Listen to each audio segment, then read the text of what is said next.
Cara buka lampu belakang Honda Vario CBS. Teman-teman, Honda Vario CBS tinggal buka dua baut belakangnya ini,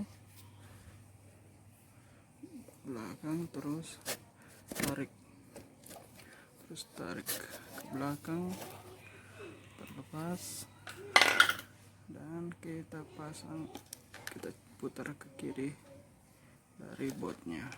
Usahakan beli lampu yang asli seperti ini di Honda, pasang sendiri gampang.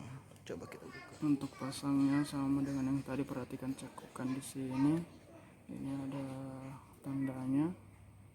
Kita masukkan saja, putar ke kanan. Sudah terpasang. Pasang cover belakangnya, kita tes dulu, nyalakan sempurna. Sudah menyala dengan sempurna. Mari kita pasang cover belakang.